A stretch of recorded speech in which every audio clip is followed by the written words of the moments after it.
we are always excited about all of our guests, but we're particularly excited about our guest today because she's an amazing entrepreneur. Her name is Erin Carpenter, and she is the founder of Nude Barre, which is a undergarment company, and she started it, well, I guess we'll get into all those details in the interview, but so just to give you guys a little bit of information or background on Erin, again, she founded Nude Barre, and Nude Barre is a specialty line of eco-friendly undergarments made in 16 shades of nude to match all skin tones.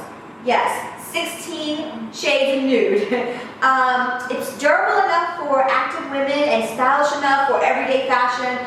Learn about her brand and I guess, and also about entrepreneurship, because we're going to touch on that, and also some business aspects of how she turned this amazing business from an idea into a successful business. Okay guys, so we're going to jump right into our interview with Erin Carpenter, who's here with us today. We're so excited about it. Okay, so Erin, before we actually, get into all the questions and things that we have to talk about today, tell us a little bit about who you are and what you like to do, and maybe like a fun fact about you or something. So I'm a doggy mom, so I love walking my dog. I'm a fitness enthusiast. I work out a lot, probably like 6 days a week, and I'm really into ballet bar fitness classes. That's my preference. And then I do spin and a couple other things, so just whatever feels good in my body, makes me feel good, helps release stress. I love yoga as well. I'm a wife, new wife, as of August 1st. So, oh, congratulations! Thank you. It's my big hair blocking you. I'm sorry. Sorry.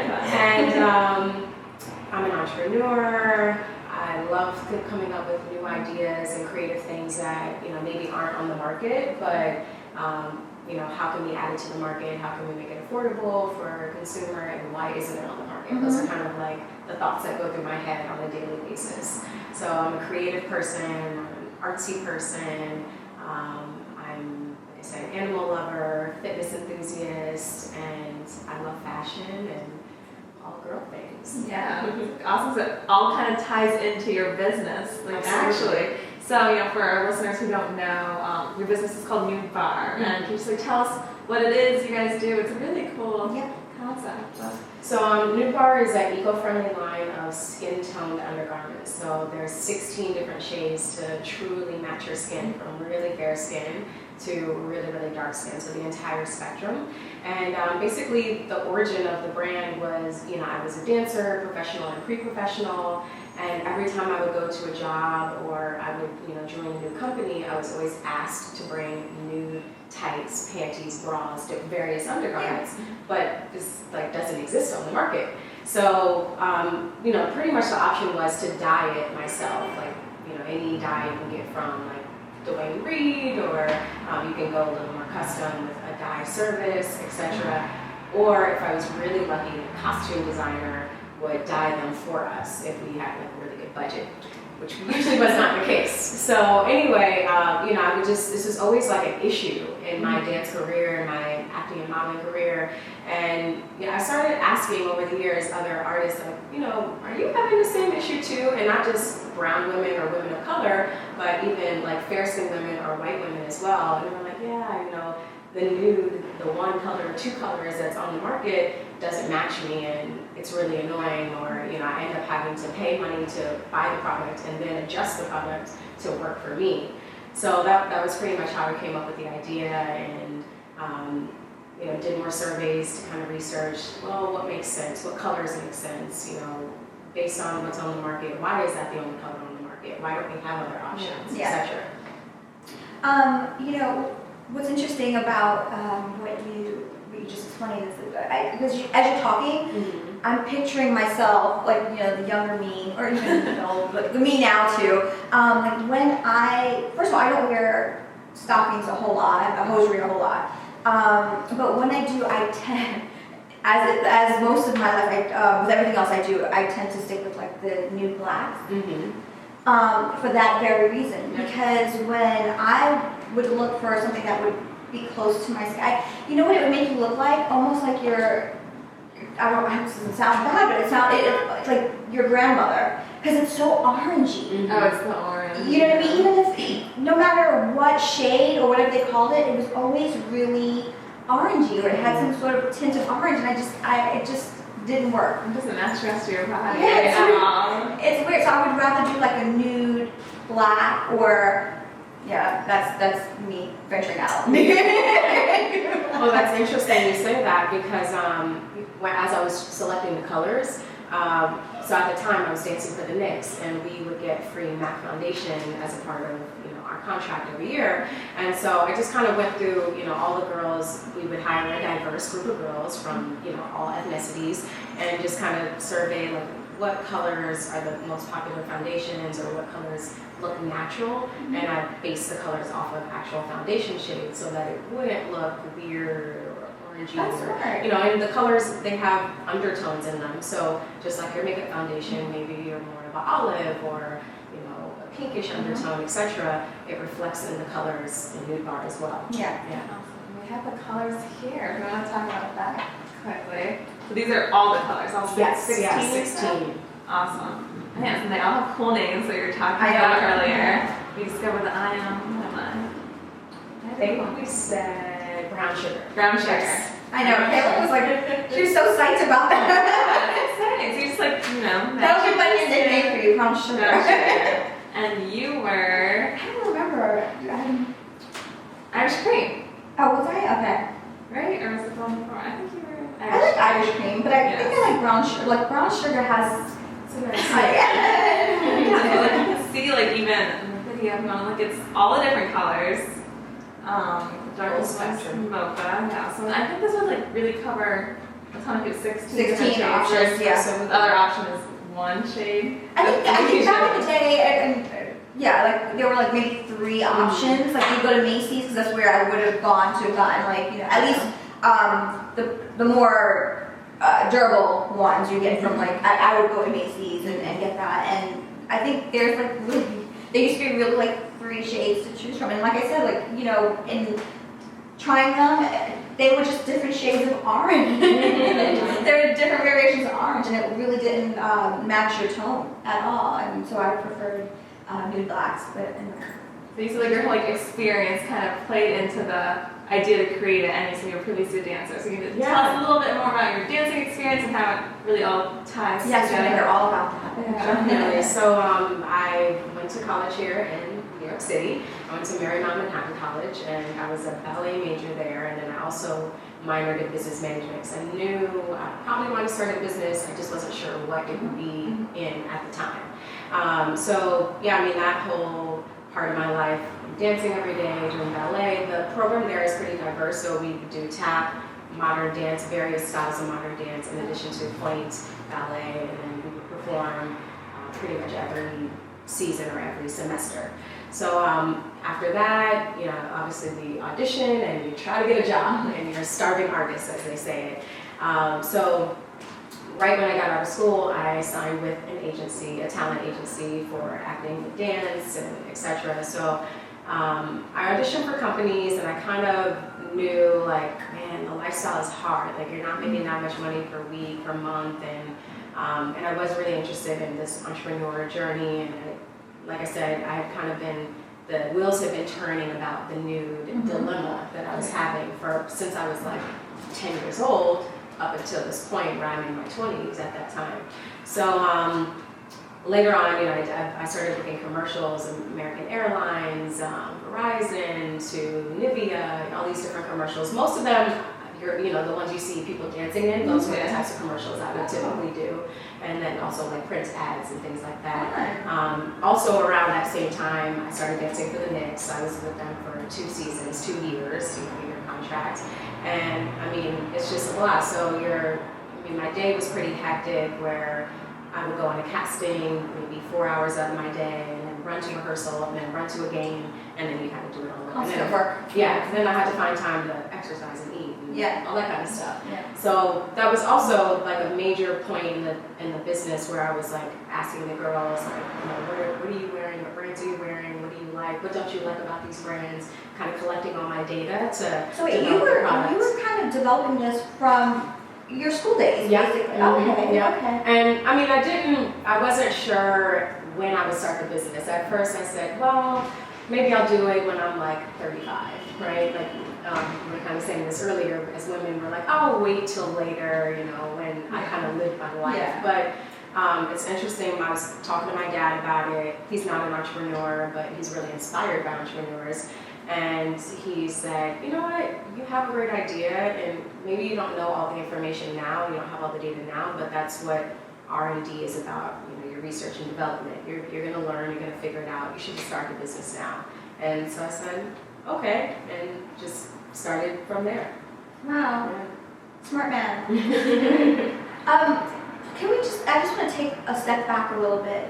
Were you raised here in New York? Are you from New York? So I grew up in the Washington, D.C. area, Okay. Maryland area, Yeah. around there. And, you know, that's where I did a lot of my dance training growing up. In the summers from when I was about 15 years old up until I came here for college, I would come here every summer either on a scholarship with my dance for Harlem, Albanelli School, Joffrey Ballet, you know, pretty prestigious programs. But I knew, you know, from very young that I wanted to be in New York because I had spent a lot of my summers here. Yeah. Kind of knew the city already and what the heartbeat of the city was as an artist, as an entertainer. Yeah. Yeah.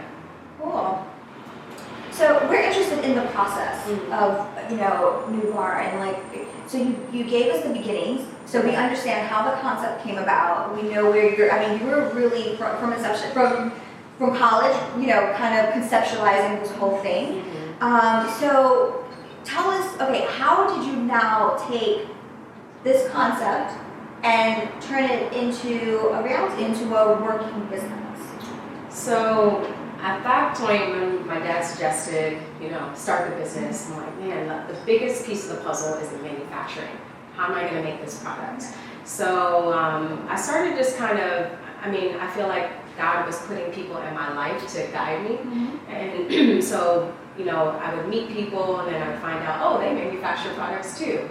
I had no idea that they did that, or they might have been in my life all along, but they are doing this on the side, etc. So I started asking them about the process. Obviously through research, I started finding different trade shows that kind of assist you with manufacturing or assist you with finding fabrics, and that's when I started learning about fabrics and the textiles and the certain technologies behind the ones that I was interested in, because I wanted to make my products where you could use it for fitness or dance or whatever, but you could also use it for everyday life, so it needs to have clean fibers so that it keeps you dry and things like that. So I had to learn a little bit about the textiles. I just want to stop you there really quick because you know what's interesting is that you didn't go to school for this. Yeah. So you had to train yourself. So you had this thought process, and then you had to figure it out on. So you know, so you're sort of like fine tuning.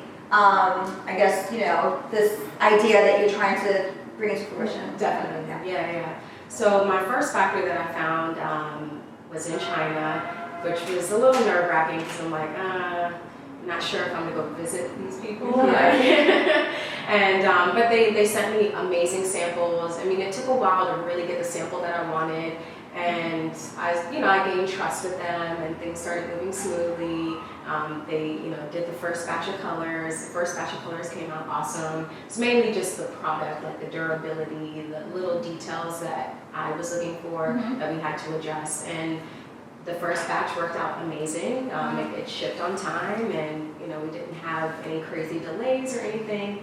And then now it's like, all right, now we gotta sell the product. But I felt like I had a good idea of how I wanted to sell the product in the beginning. So I had all of these relationships from my dance career, and basically I was just going to them, just saying, hey, I know you know about this dilemma. You're in it with me. Buy the product, basically. So I would work with NFL teams, NBA teams. I was already on an NBA team.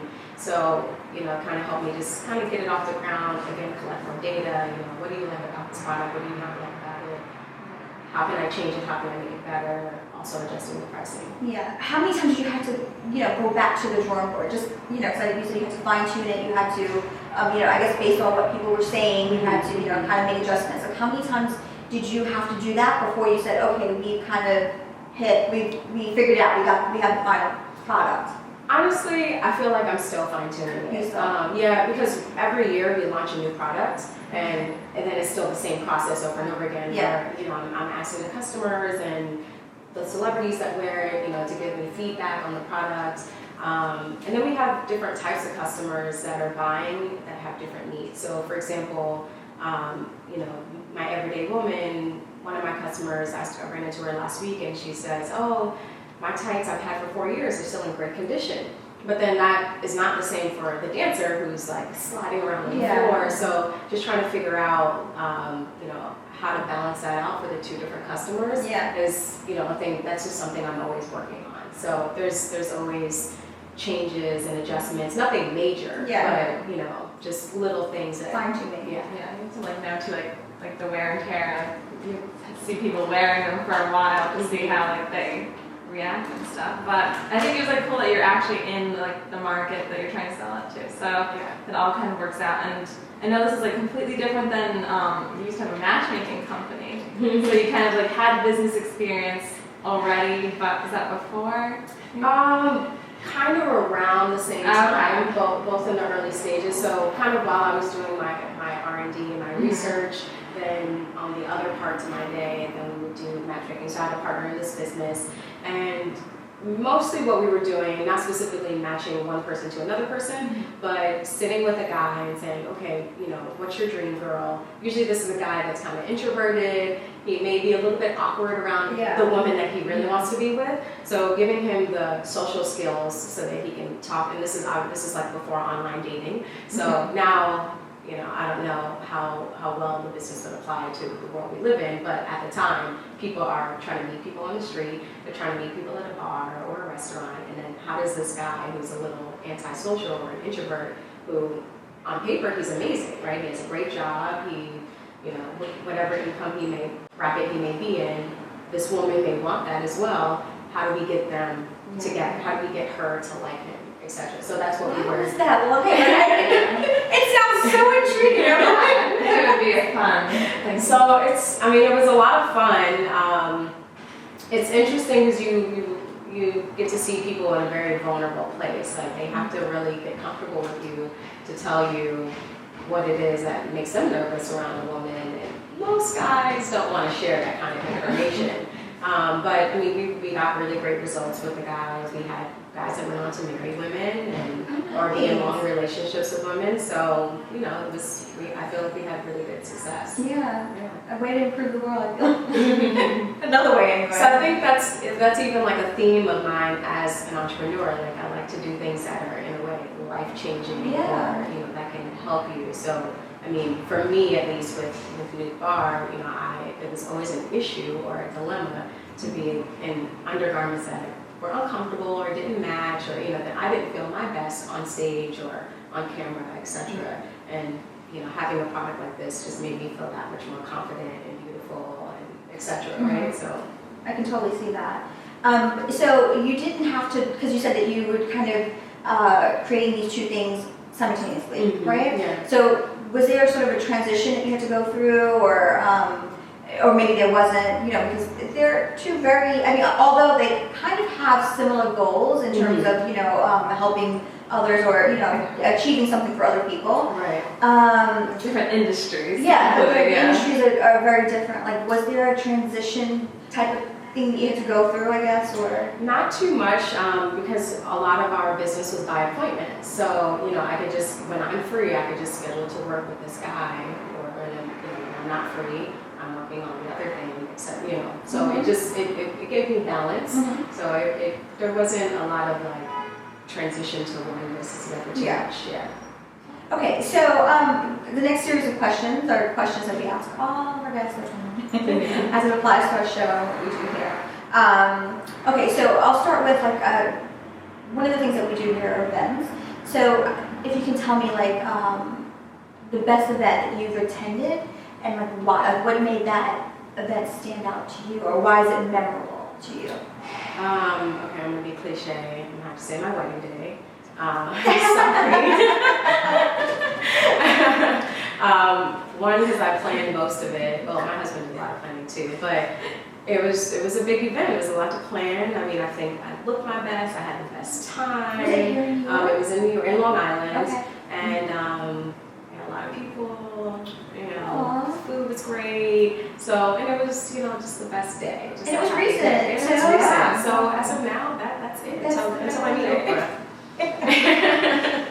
Nothing can beat that. It has a sentimental value too, so it has everything into a good event, I would say.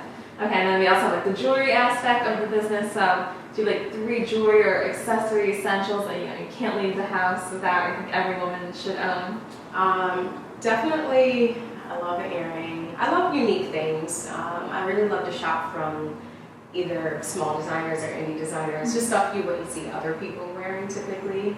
I love hats and headpieces.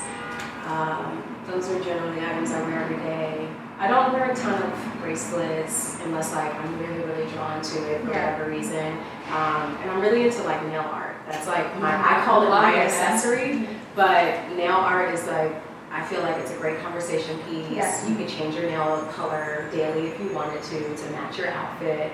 So even though I don't know if most people consider it an accessory category, it's definitely a big one for me. Yeah. Okay, so let's get back to Nude Barre, right? Okay, so it's sustainable. It's a sustainable product. How did you come up? How did you kind of accomplish that? Because I'm thinking in my mind when I was looking through the product and I was kind of like researching it and stuff. I'm like, that's incredible because just for you to be able to have all the shades that you have, I would think that you would have to, that there's like this, I don't know, because I'm not in the industry, but I'm just thinking there has to be like this sort of process that probably, there are all these things involved. I guess let me stop talking and just say, how does it happen? So yeah, I get this question a lot. We definitely always try to use eco-friendly dyes as much as we can. And that's always like the first conversation we're having with our suppliers, whether it's the manufacturer, whether it's the fabric, whatever it is. Yeah. It's like, can you do this in an eco-friendly way of some sort? So as far as the fabric, like our panty that we make is made from eco-friendly fabric. And as I said, with the dyes, we try to use eco-friendly dyes. So that's just basically it. I mean, there are probably more than you think, more companies that can do eco-friendly. Okay. It's just, finding the right manufacturer that's willing to get the supplies for it is maybe a little bit of the hard part, but it exists. It's not like you'll never find it, or it's super hard. And it may cost you a little bit more, but it kind of just depends on who your customer is, who your retailer is, and if they want your cost at a certain place, then some people may just do away with that whole idea. It's also like a way to distinguish your brand too.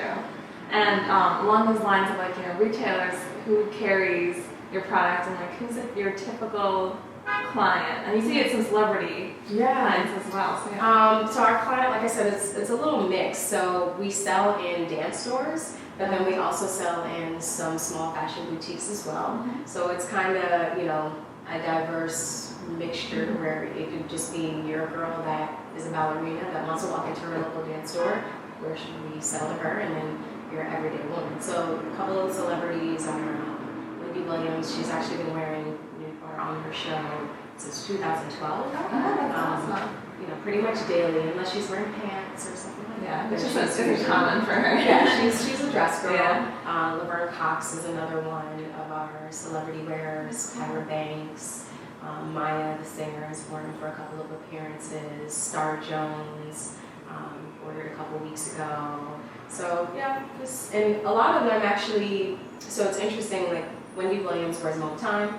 And then Laverne Cox saw them on Wendy, Tyra saw them on Wendy, and they both, reached out to me in that way. So, Wendy has been an awesome ambassador for the products. Nice.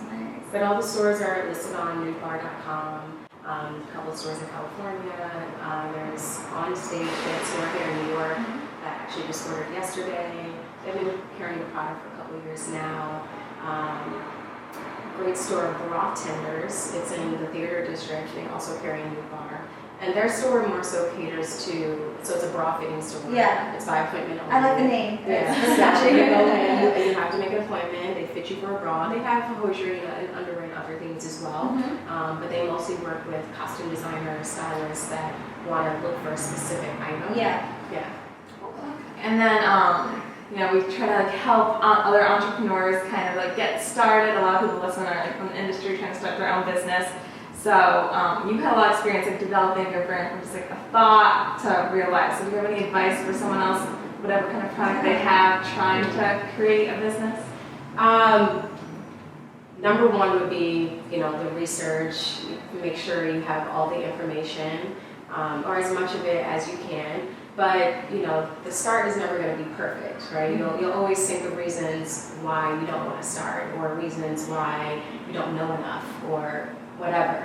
So I would say, you know, do your research, do the best you can, and then start your business. Maintaining good credit is important, because even though you're going to start business credit, your personal credit is going to help start your business credit, and that can make it tricky in the beginning when you need money to start the business. That's really important for people to know. I don't think we've ever really touched on that point before with other interviews that we've done, no, right?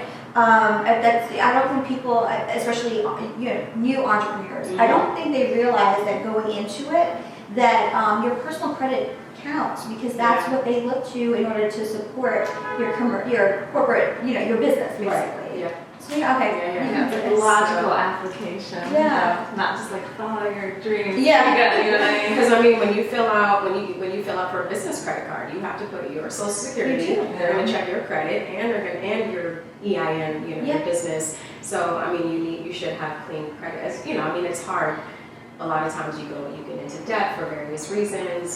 So I would say in order to maintain clean credit, obviously pay the bills on time, but before you're going to apply for these things like your credit card, try to wipe out as much debt as you can, so that you can get the funding that you need, at least to get a little start, even if it's $5,000 or whatever. Yeah. And then I definitely ask family and friends for help. As far as money, I'm like, hey, this is the plan, this is the goal, and don't be afraid to share your idea with people. That was another thing I was a little worried about. If I tell people about it, they're going to steal my idea. And, I went through that too.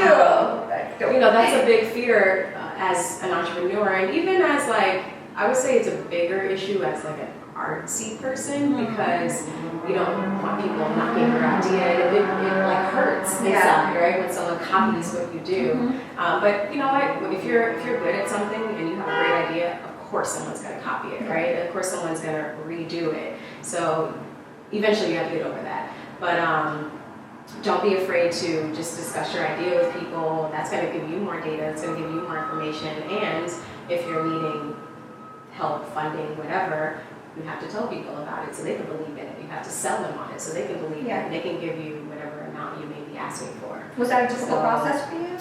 Or? I would say not so much talking to people about it. I think I got over that really quick. But raising money is hard. It can be hard. So especially in a fashion industry, tech companies can raise money easy.